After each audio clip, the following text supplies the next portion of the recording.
Okay, my friends, now you are watching Political Point Magazine,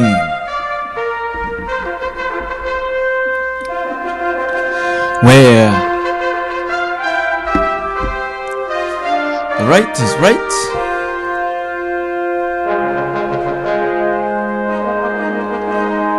and the left, well, the left is always on the wrong side of history. Why? Because political minds want to know. So enjoy a conservative point of view. And let's talk. Peace soon.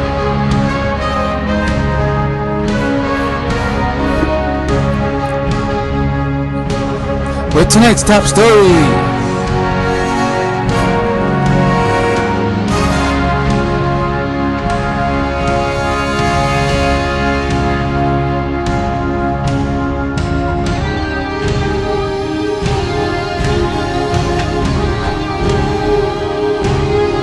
Ah, yes, my friends. It is now. Hillary is officially politically damaged goods. Part 21. Guess what? The FBI now has found Hillary's deleted emails from her server. Yeah. Get this. Wow. What is this? Alright. Well, but anyways, remember Hillary said that she deleted 30,000 emails? Well, that's not true now. And the Pope comes to America. That's right. He addressed Congress and then also later went to New York City. And now the outsiders, Trump, Carly Fiorina, and Ben Carson, continue to surge and rise in the polls. And Scott Walker drops out of the race. We will talk about that. And why are GOP candidates getting the Muslim question? We will talk about that. And the latest here, John Boehner steps aside as Speaker of the House and announces that he will be retiring at the end of next month. We will talk about that. We will take it to the phones with you, the viewers, on this Monday, September 28th. Alright, my friends, welcome to another episode of Political Point Magazine. Alright, now. Okay, here we go.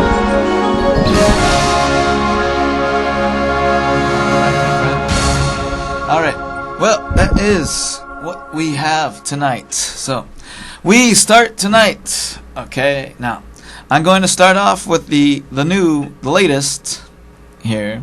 Okay, and that is Hillary's latest. Okay, now, with all of this coming into play here, all right. It turns out you do remember, okay? You do remember when Hillary said that she deleted 30,000 emails, okay, 30,000 of them, and that and she claimed that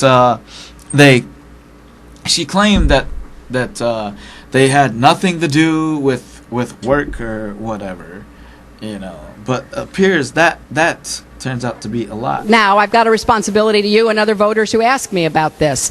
And I think it is imperative that we look at the Keystone Pipeline. Oh, wait, no, I'm sorry. That's not. Okay. But anyways, no, that was Hillary on the Keystone Pipeline. Okay. But anyways, Hillary, okay, now, Okay, let's talk about. Whoops, sorry about that. Okay, now, okay, let's talk about Hillary now. Okay, but Secretary. okay, but Hillary, okay, comes out and that's another topic. But on the Keystone Pipeline, okay, and yeah, let me show you that as well. Okay, let me show you that as well. I've got a responsibility to you and other voters who ask me about this. And I think it is imperative that we look at the Keystone Pipeline as what I believe it is, a distraction from the important work we have to do to combat climate change, and unfortunately, from my perspective, one that interferes with our ability to move forward to deal with... You know what? Hillary is so out of touch. Oh, it interferes with our ability to combat climate change? Can we say Hillary's a cuckoo? Hello? Climate change is just the weather. There is no such thing as global warming. Okay? And this was something that,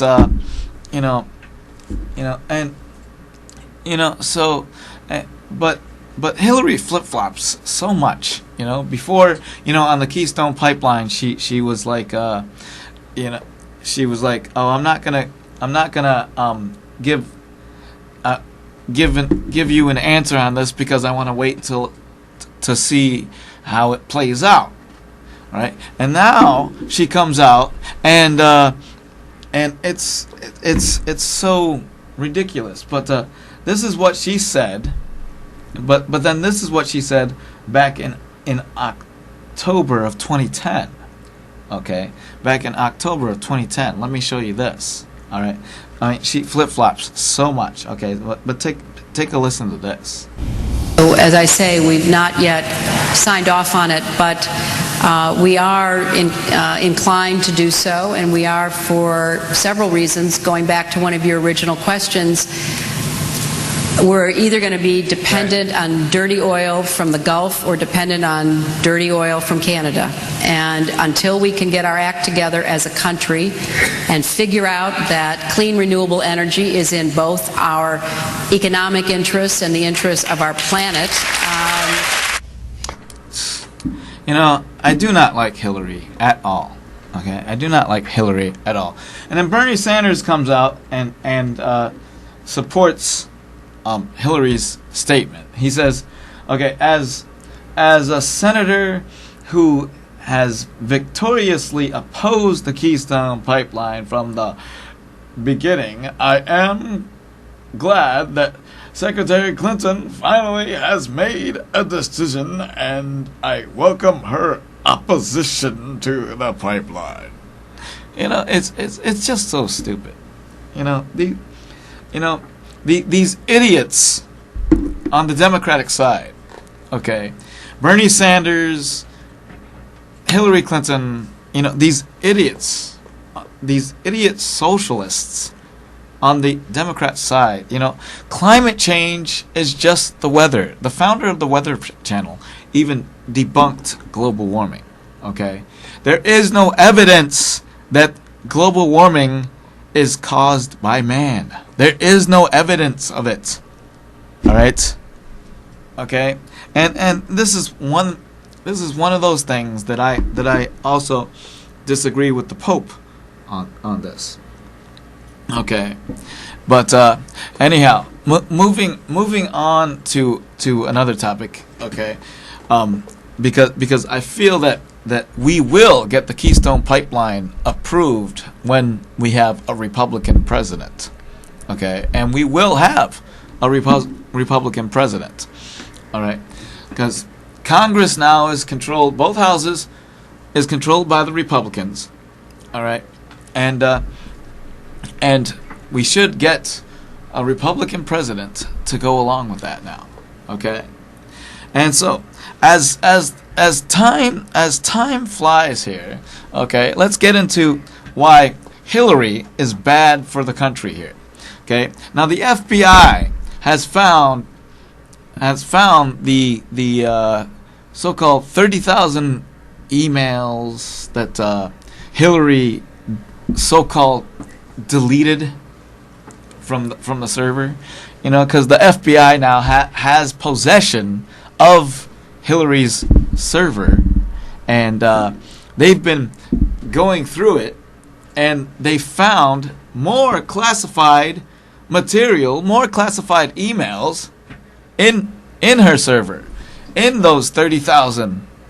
In those 30,000, they found more classified material, which Hillary lied about. Okay, and so as this comes in, we find Hillary's poll numbers are dropping steadily. Okay, dropping steadily. All right. Okay, and now there is signs that she is falling fast, because Bernie Sanders now has overtaken her. Okay, in some polls, and he's trailing closely to her. Okay, and then in some of these polls, they show that even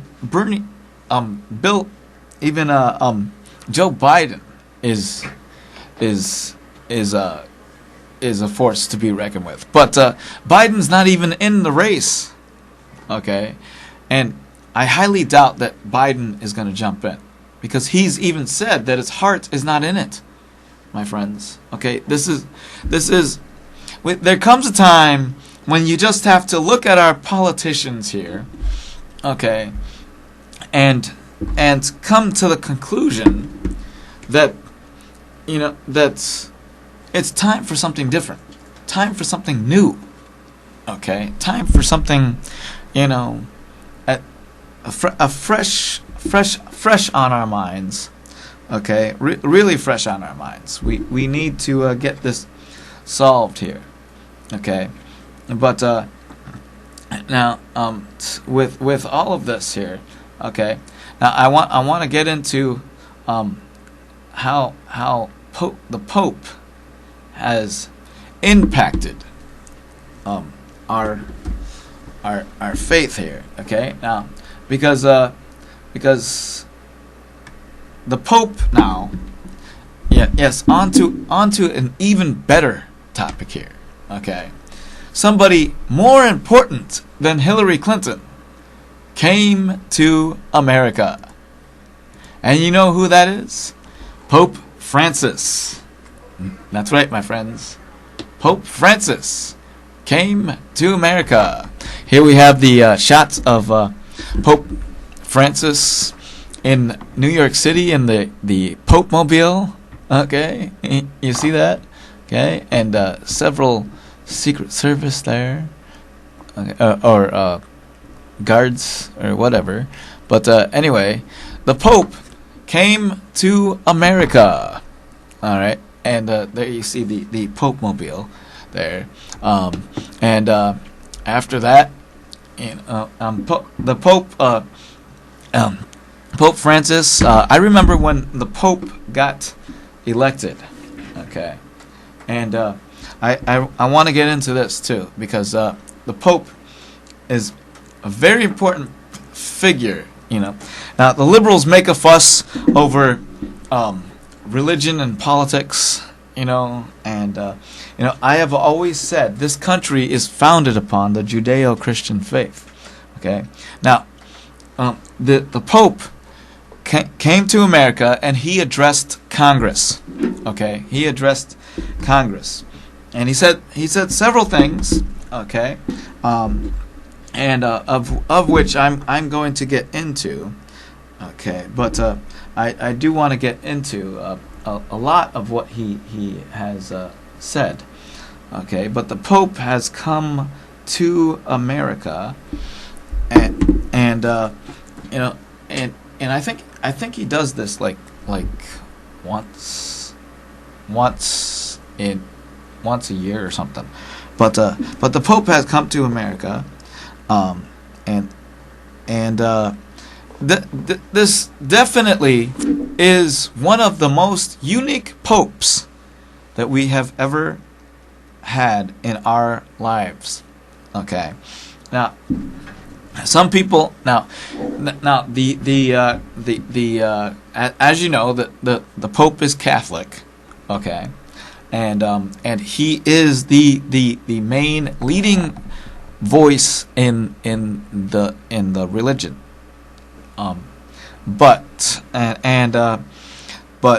one thing I will say, that there was a lot of things that he said before Congress that I felt were conservative leaning. Okay, you would say, okay, but I wanna read it off because I wrote it down, okay, and because this is very important, okay, because a lot of people think that the Pope is liberal, okay, as with his stances on tolerance towards homosexuality, but it turns out that the tolerance for the homosexuality and stuff, that's in the Bible, okay, that's common sense,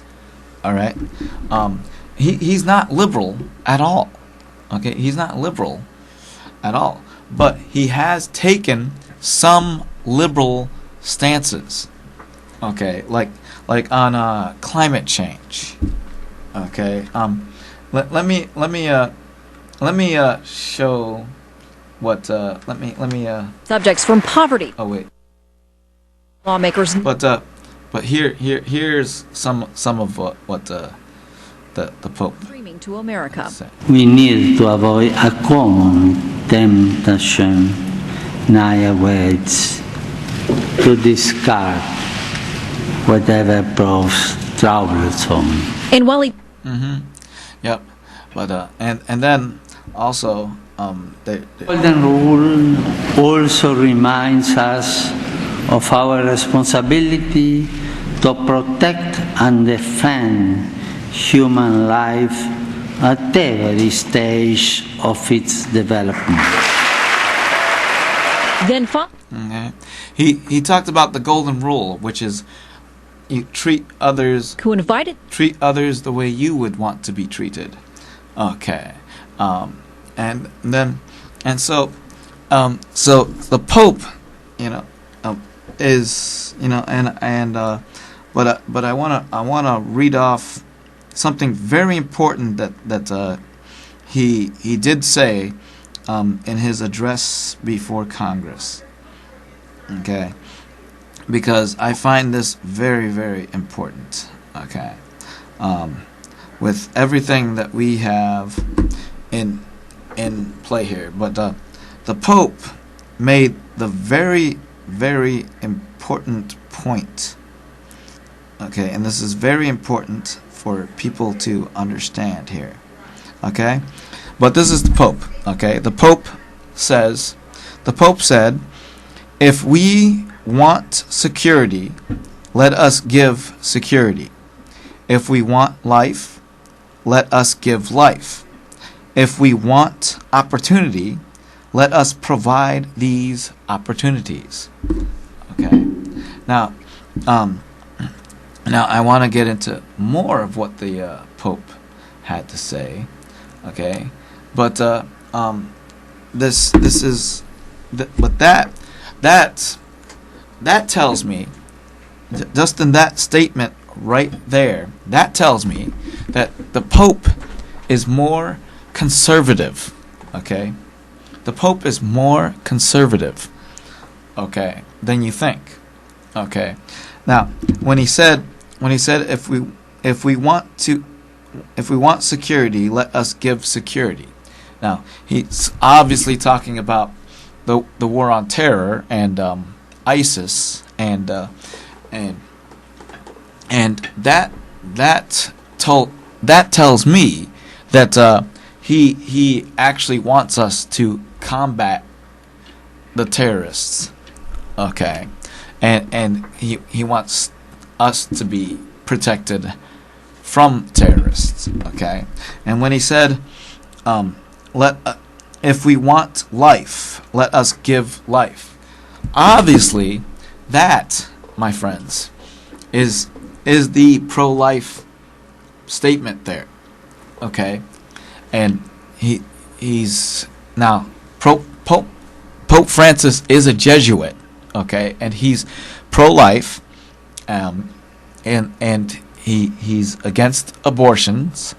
So that something to think about. Okay, and he also says that if we want opportunity, let us provide these opportunities. Now, in that part of the statement, I think he is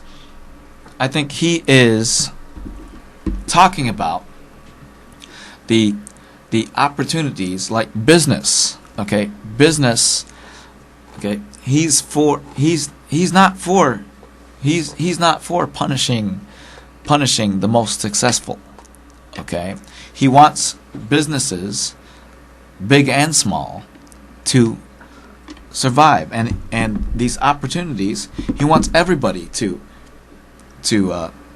be successful. Okay, so in other words, okay, in that statement right there, okay, we should take into that the tax policy that we put forth, okay, in this, helps us, or at least affects the way we survive and prosper, and that provides us opportunities. So when I say we need to get these tax policies, okay, these when we need to cut taxes, okay, this is all coming into play here, all right, and so the Pope understands. Okay, he talked a lot about the Golden Rule. Okay, he talked a lot about the Golden Rule. All right, now there is now he talked a lot about the Golden Rule, which is treat others the way you would want to be treated. Okay, that's the Golden Rule. Okay, and in this, okay, with all of this, now I want to show a little bit more of what the Pope had to say. Okay, and because this is quite important here. Okay, Pope and the nation. Okay, now the Pope, but I actually like this Pope. This Pope is a good Pope. Okay, now after he addressed Congress, though, he went to New York. Okay, and let me show you that picture. Okay, he went to the site of 9/11. Okay, all right, and he touched the site of the 9/11, where 9/11 happened, down in New York there. All right, and he prayed. He prayed for America and our ongoing struggle with terrorism. Okay. He talked about the Golden Rule, when he addressed Congress, and let me show you a little bit more of this. Okay, here. The Golden Rule also reminds us of our responsibility to protect and defend human life at every stage of its development. I would encourage you to keep in mind all those people around us who are trapped in a cycle of poverty. They too need to be given hope. I call for a courageous and responsible effort to redirect our steps and to avert the most serious effects of the environmental deterioration caused by human activity. Now, that part of the speech, though, I disagree with. Okay.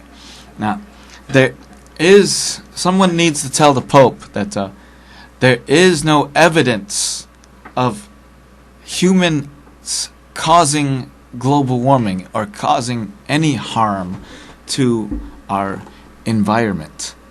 Okay. So we need to obviously approve the Keystone Pipeline, and this all what I've shown you thus far. With Hillary coming out and saying that she's against the Keystone Pipeline, this all ties into things. So we want to be more energy independent. Okay, we want to be, and we need, because we are, the United States of America is the largest producer of oil, by far the biggest producer of oil. We produce more oil and energy than all the other oil-bearing countries right now. All right? So we need to tap into our own energy and oil resources. Okay? Now, and so when we get a Republican president, we will get this project underway. All right? Okay? In fact, okay? Now, I want to put this up again. Okay? I want to put this up again. Okay? Because on global warming, climate change, or whatever, the Pope is wrong. Okay? The Pope is wrong. Hillary Clinton is wrong. Bernie Sanders is wrong. Okay? The Democrats are wrong. All right? This is where they are on the wrong side of history. Okay? And this is where I need to put this up here. Okay? Approve the Keystone Pipeline. Okay? We tried for it before. Okay? We tried for it before. When the Republicans took control of Congress in the 2014 elections. Okay? Okay? They actually passed at the beginning of the year, at the beginning of 2015, they passed the approval of the Keystone Pipeline. It actually made it to President Obama's desk, but Obama vetoed it. Okay? Now, here's my reasoning here. Okay? Number one, we produce more oil and energy, okay, in this country. Okay? And okay, so we are the largest producer of oil in the whole world. Okay. Right now, the United States of America. And now, again, here's my several other reasons that we need to get this project. Okay. Number one, okay, if you approve the Keystone Pipeline, it will create hundreds of thousands of jobs. Okay. Number two, it will lower the unemployment rate. All right. And number three, it will lower gas prices. Okay, it will keep the gas prices low. All right. And then it will boost our economic growth. All right. And it will also boost energy and oil production. Okay. And the main thing, it will make the US of A energy independent. Okay? That's why we need to approve this thing. All right? And so my friends, okay, let me get into another topic here. Okay?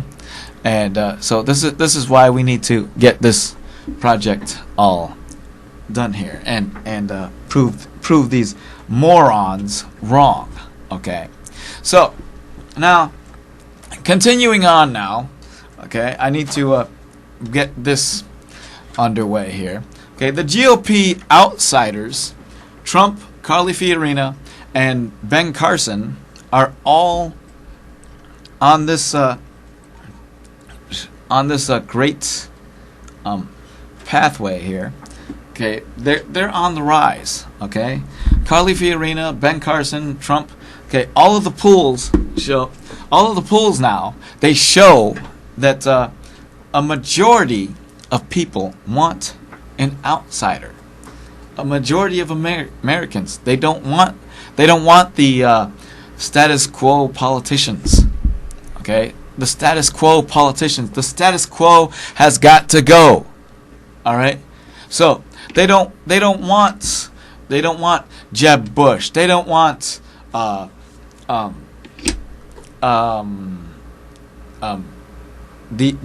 other guys, Rand Paul or whatever, and it's like, all of these outsiders, the outsiders that are rising, and Donald Trump recently came out with his new tax plan. All right, and I want to show you that too. Okay. Provide major tax relief for middle income and for most other Americans. There will be a major tax reduction. It'll simplify the tax code. Donald Trump. Yep. Donald Trump has come out with his tax plan. Okay. Now, this is what he aims to do. Okay.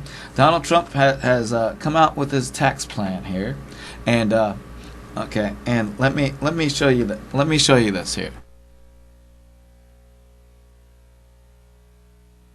Okay. Okay, so this is his tax plan. Okay, he came out with his new tax plan. He says he wants to reduce current 7 income tax brackets to three.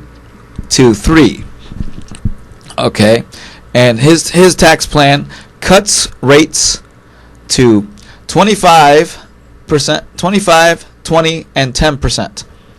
All right. So he has three different tax brackets, okay, or couples earning less than 50 grand pay, and couples earning less than 50 grand pay zero. Okay, pay zero. Yeah, get that. Okay. So this is Donald Trump's tax plan. All right. So he's come out, but he says he wants to tax the hedge fund managers won't like his plan, okay, because it taxes them more, okay.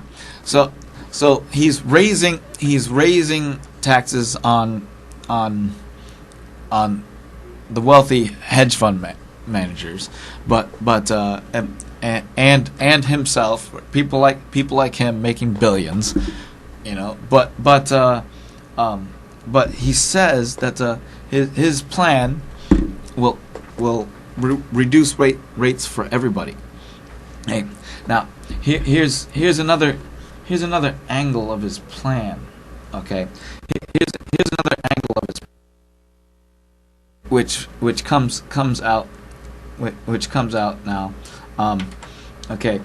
Oh, wait a minute. Okay. Oops. Hold up a second. Okay. So here's another angle of his plan here. Okay. He would. Okay. So here's another angle of his plan, and it's quite interesting. Okay.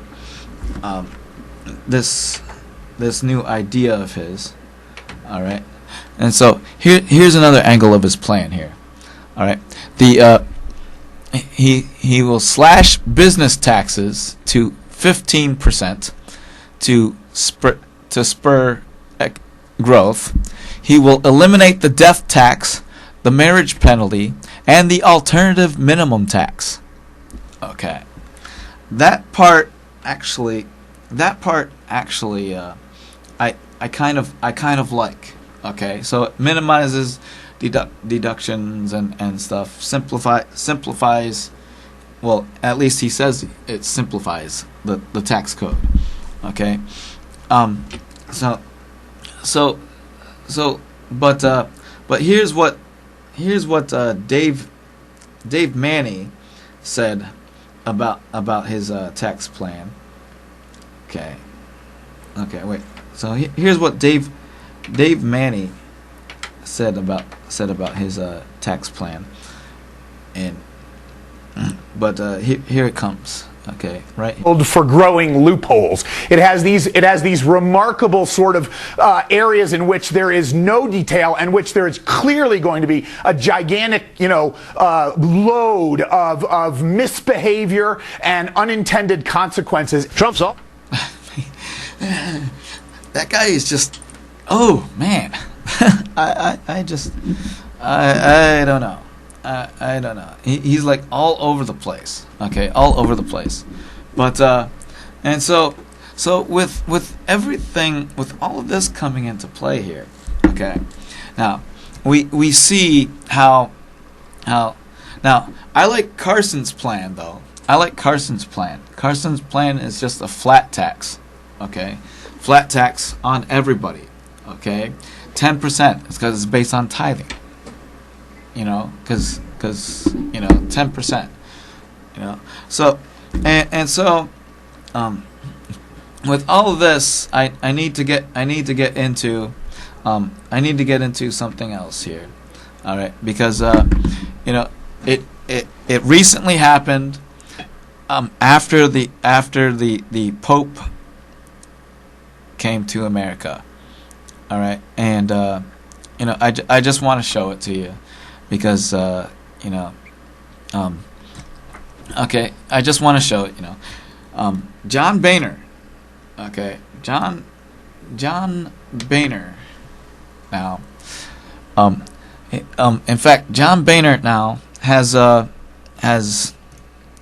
announced that he is stepping aside as House Speaker, and he also announces that. He is resigning at the end of October. Now, John Boehner was very, if you didn't notice, when the Pope spoke before Congress, John Boehner was sitting behind him, and John Boehner was a little bit emotional. Okay, there were several times during the speech where Boehner had a handkerchief or a tissue, and he was wiping his eyes or his face, and it was just emotional, too emotional. John Boehner is also Catholic, okay, and there are a lot of Catholics in Congress now, but John Boehner has announced that he will step down. It's become clear to me that this prolonged leadership turmoil would do irreparable harm to the institution. Yeah. So John Boehner steps down, resigns, okay, and so John Boehner resigns, and he's resigning at the end of October, okay, but he steps down as Speaker of the House, and there's going to be an election. This bundles up things, okay, a bit for the Republicans here, okay, and let me get that. Let me bring that back, okay? Because let's get to the full thing that he said here, okay? Started to think about this, and this morning I woke up and I said my prayers, as I always do, and I decided, today's the day I'm going to do this. As simple as that. So John Boehner resigns. Okay, House Speaker John Boehner announced that his resignation from Congress on Friday, and the top House leader stunned his fellow Republicans Friday when he said that, and he came out singing "Zippity Doo Dah." Yeah, that was the song. Okay, that my oh my, what a wonderful day it's become. Yeah, and so as he finished his prepared remarks for often emotional, the often emotional Boehner choked up.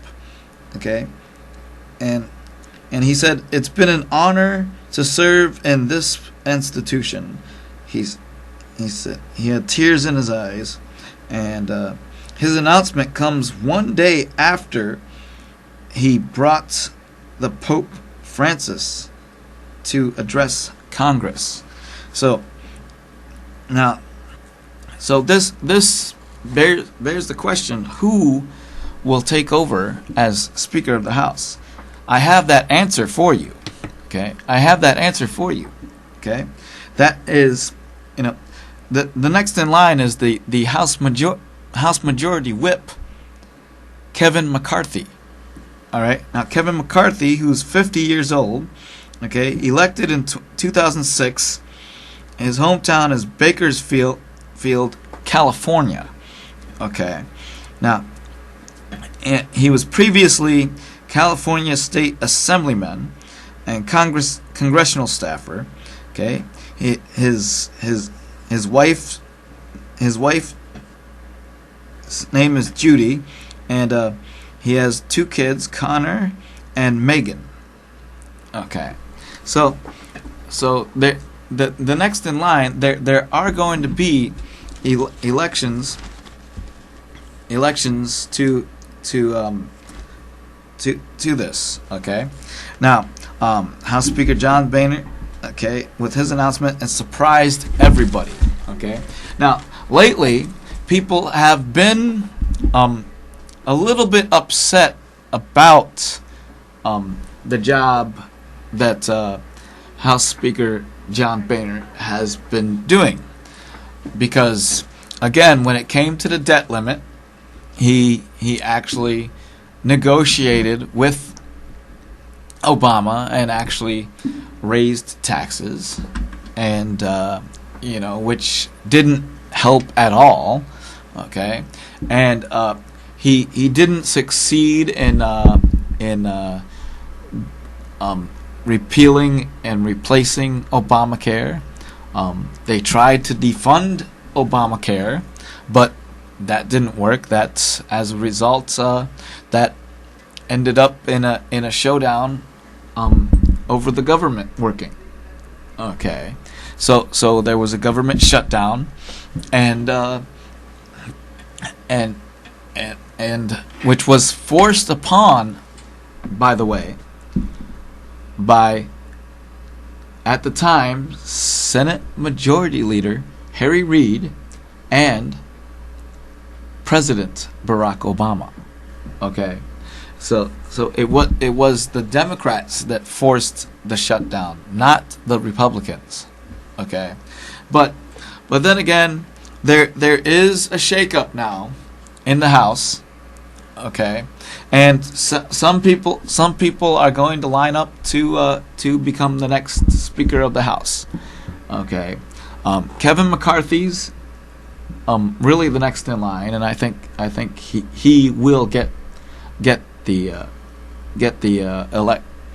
He will get it. But then there's also House Congressman Peter King from New York, who is another viable candidate for Speaker of the House. Okay, but and then there's several others. Maybe Ted Cruz. Maybe, well, he's running for president. But speaking of people that are stepping down. Okay, but anyhow, I want to get the picture of Kevin McCarthy. Okay, Kevin McCarthy here.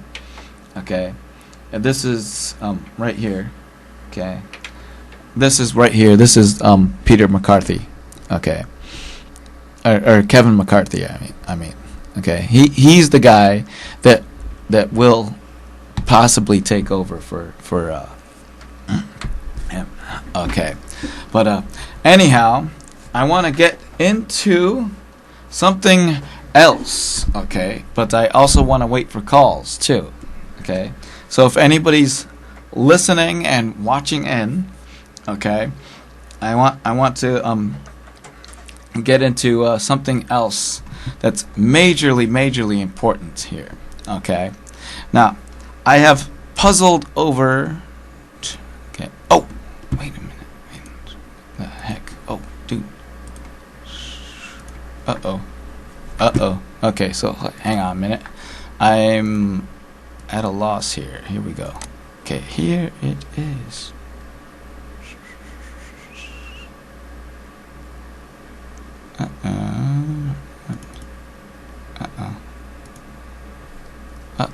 I'm at a loss here. Anyhow, okay, here we are. Good. Now, at this juncture here, all right. But anyways, I want to get into something that I have on the marking here. Okay. Why is it now that we have candidates that are getting the GOP candidates that are getting the Muslim question? Okay, getting the Muslim question. Have you heard this? All right. Now, it's quite ridiculous. Okay, as this has come into play here. Ben Carson. Okay, recently, Ben Carson recently got the Muslim question, but Carson went on the defense about that, and he got tongue-tied up in it. But here's a little bit of Ben Carson. Arises, and we have somebody in that situation. Let's talk about it then. Okay. Why get off into theoretical situations? No point in doing that. Wait a minute now. I want to get back into that because take a listen. If they embrace American culture, if they embrace our Constitution and are willing to place that above their religious beliefs, I have no problem with them. I said that. Why is it impossible for people to hear that? When the situation arises and we have somebody in that situation, let's talk about it then. Yeah. I get off into... Now, recently he was asked, do you think a Muslim should become president? And he said that he didn't think that would be the right thing at this point. And so it begs the question: why are GOP candidates getting the Muslim question? That stems after Donald Trump got a similar question. Okay, and it's like, it puzzles me. Why are our candidates? Why are just the GOP candidates getting this question? Okay, because that at the Trump rally, a questioner questioned about Muslims, and questioned Trump about Muslims, and even said that Barack Obama is one of them, but there's really not really that much evidence to prove that. But with all of this, it just strikes me that we have people, just putting out gotcha questions. Putting out gotcha questions. Okay. Now, on a side note, my friends, okay, somebody else has dropped out of the race. Okay. Scott Walker has dropped out of the race. Okay. Now, Governor Scott Walker has dropped out of the race. His funding has kind of twiddled. It's kind of like Rick Perry, But that's shocking because he was up there in the polls, and but apparently, I guess the funding hasn't shown up, and it's just I had high hopes for Scott Walker. I really did. I think that Scott Walker would have made a great president. He was elected 3 times in Wisconsin.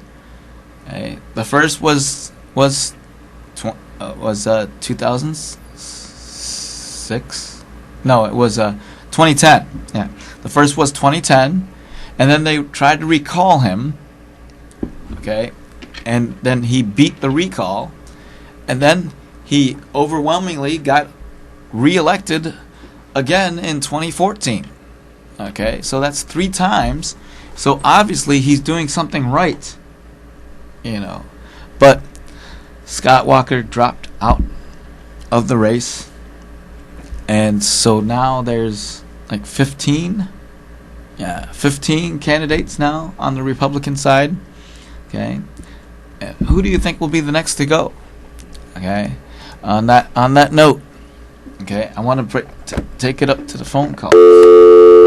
Okay, because I know people are paying attention here. Okay, we definitely have this to get in our midst here. Okay, so with everything going on, what is on your political mind, my friends? Okay, I know you've been listening. I know everything has been on the up and up for you. All right, but what do you think of the Pope? Okay, I want to get to your thoughts on all of that. Okay, but recent polls now show that Carson is now tied with Donald Trump. So he's coming up upon Donald Trump. Okay, we're supporting Ben Carson for president. Okay, and it's definitely Carson. I think is the better candidate, the better one for the job. Okay, but what do you think about the Pope and everything as we're coming down to the last 5 minutes of the show, my friends? I know you're paying attention. Okay? I know you've been paying attention. Okay, because this is very, very crucial. All right. All right. I'm gonna leave it. Okay. Well, since there's nobody calling in now, I'm gonna get to the last words for the night, and these are the last words come directly from the Pope. Okay, when he was in New York City at Thursday night mass. Okay, take a listen. Okay, last words. Some of your brothers who have harmed and scandalized the church in the most vulnerable of her members. In the words of the book of Revelation, I know well that you have come forth from the great tribulation, and I accompany you at this time of pain and difficulty. And I thank God for your faithful service to His people, doing so in the hope of helping you to preserve on the path of fidelity to Jesus Christ. And I would like to offer 2 brief reflections. All right, my friends. That's the last words for the night. We thank you for watching Political Points, where the right is right, and the left is always on the wrong side of history. Follow me on Twitter at WilliamMetro2, and catch us on YouTube. Alright. Thank you for watching Political Points, where the right is right, and the left is always on the wrong side of history.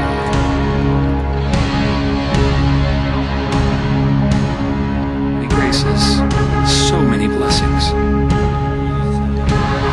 and in this we rejoice.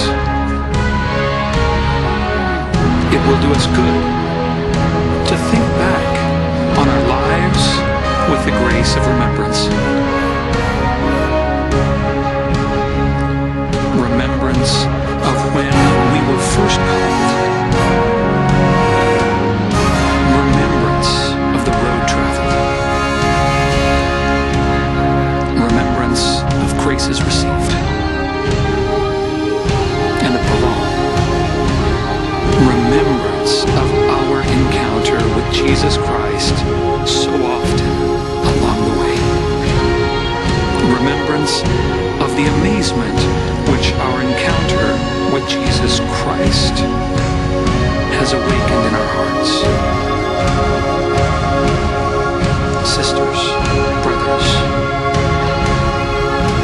priests and religious, to seek the grace of remembrance so as to grow in the spirit of gratitude. Perhaps we need to ask ourselves, are we capable of counting our blessings?